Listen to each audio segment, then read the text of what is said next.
Daniel Mercer arrived in Jerusalem on a Wednesday morning, believing he was a 41-year-old accountant from Columbus, Ohio. By Friday, he was standing in the Church of the Holy Sepulchre, wrapped in a hotel bedsheet, delivering a sermon to confused tourists in a language that was not quite English and not quite anything else. He had not taken any substances. He had no prior psychiatric history.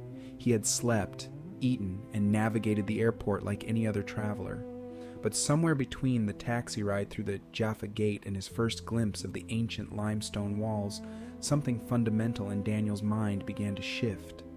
Quietly at first, then all at once.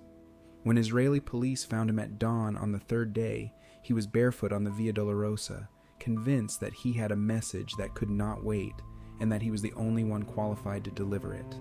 He did not resist. He was calm. He was absolutely certain. Jerusalem syndrome is not a metaphor. It is not a term used loosely to describe religious enthusiasm or cultural overwhelm.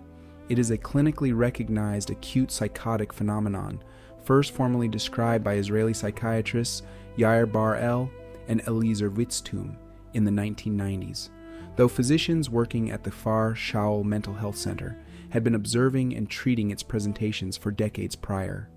The syndrome is typically divided into three types. Type 1 occurs in individuals who arrive in Jerusalem already carrying a pre-existing psychiatric diagnosis, schizophrenia, bipolar disorder with psychotic features, and whose condition is triggered or intensified by the journey. Type 2 describes those with fixed, obsessive religious ideation who travel to Jerusalem in pursuit of a specific spiritual mission. But it is Type 3 that most unsettles clinicians, because it describes people like Daniel, individuals with no prior psychiatric history, no prior episode of psychosis, no obvious predisposing factors, who arrive psychologically intact and decompose within days. The full Type 3 presentation follows a recognizable sequence. Anxiety and agitation emerge first, sometimes accompanied by withdrawal from travel companions. Then comes an intense need for ritual cleansing.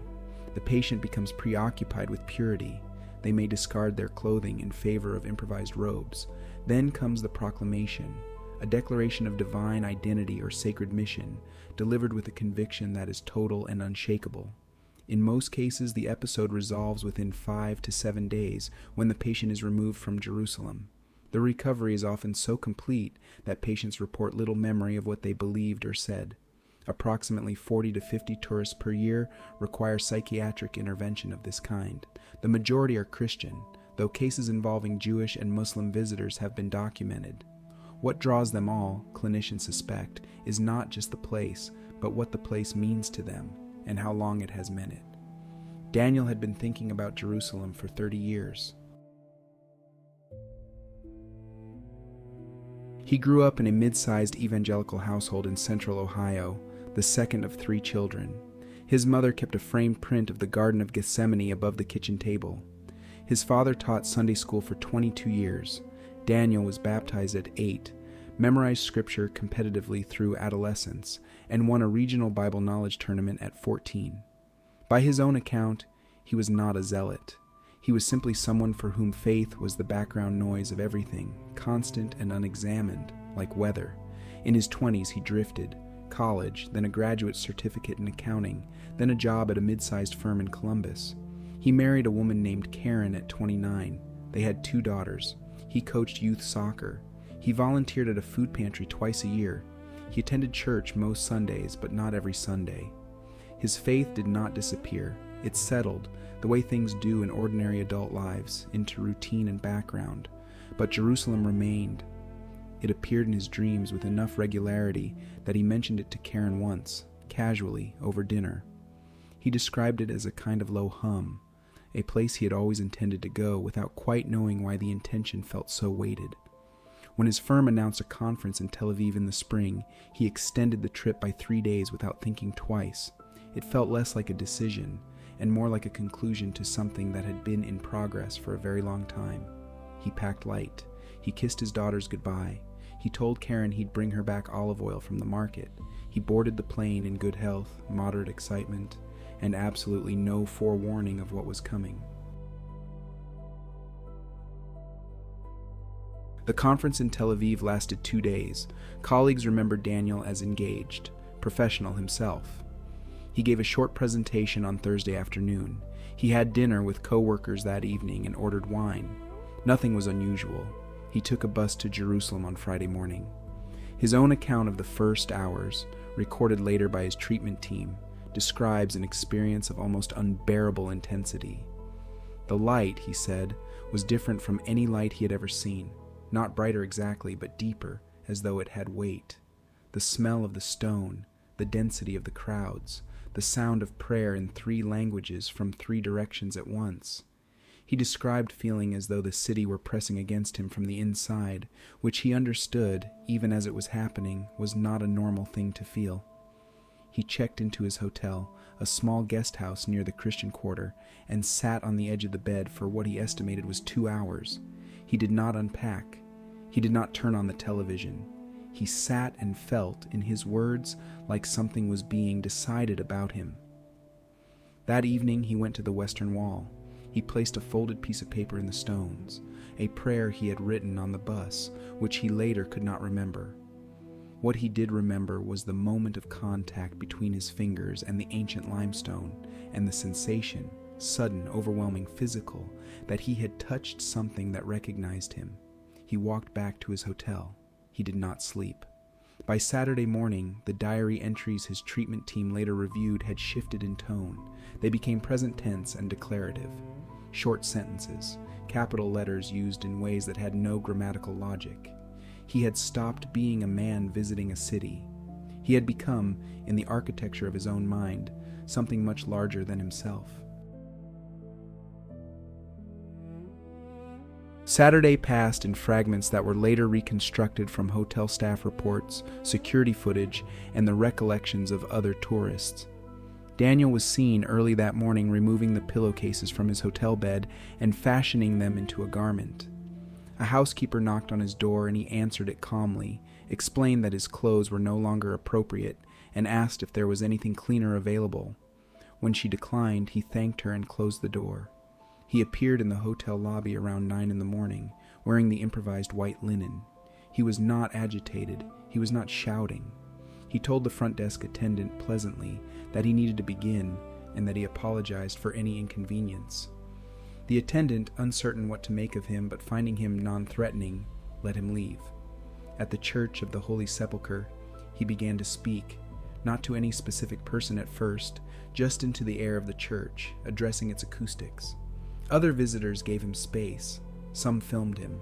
His speech was largely coherent but organized around a system of belief that had fully replaced his previous one. He was a messenger. He had been prepared for this. The message needed to be heard before something specific and urgent occurred.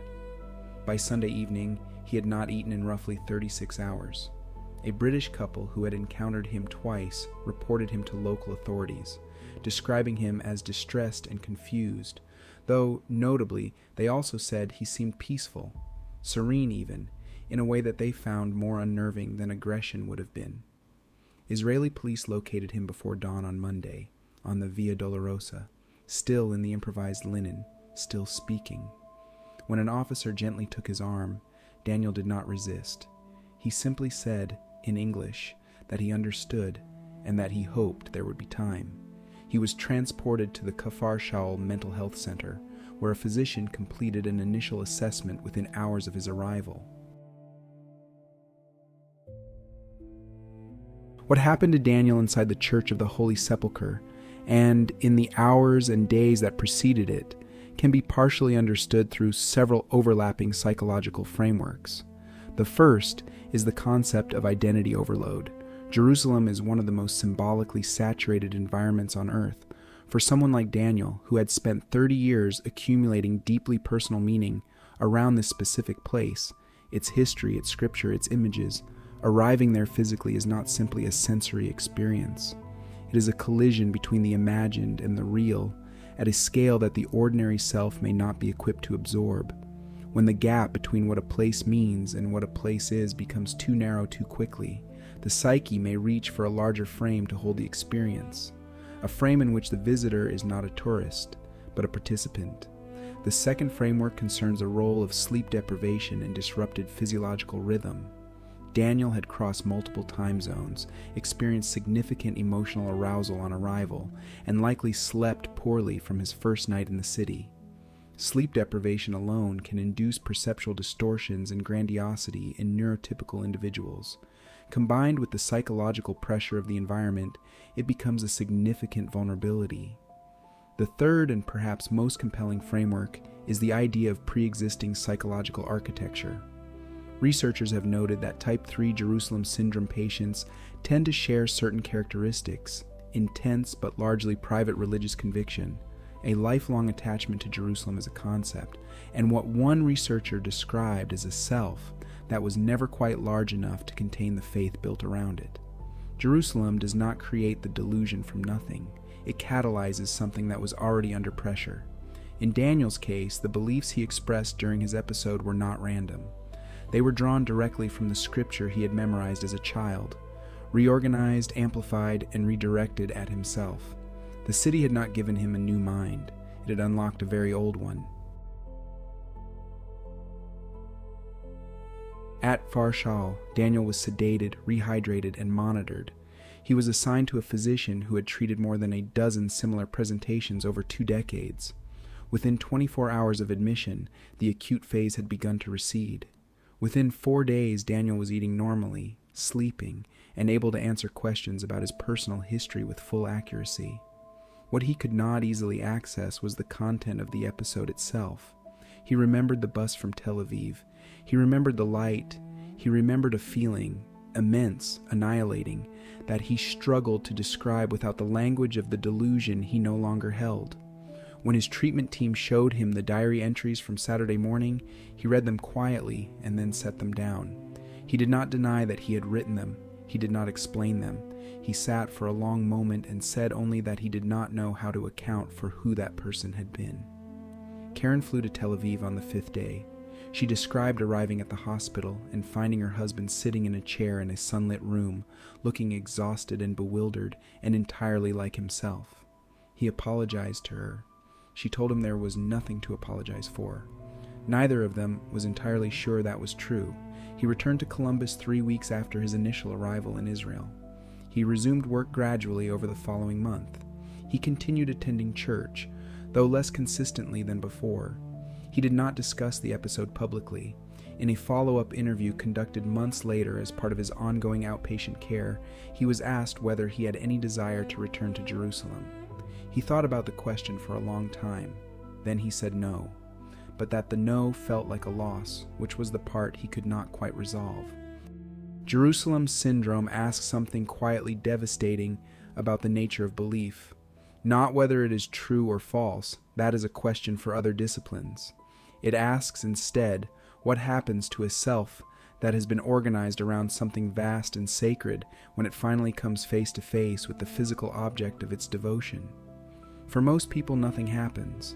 The visit is moving or disappointing or simply real. For a small number of minds with particular histories, particular architectures, particular densities of accumulated meaning, the encounter is too much. The self cannot hold the weight of the arrival. Something steps in to carry it. Daniel never described his episode as a breakdown. He described it carefully as something he did not have the right vocabulary for. That absence of language is perhaps the most honest thing about it. The mind reached for the largest story it knew, and for 4 days, it believed every word. If you like unsettling psychology, like and subscribe for a new diagnosis each week.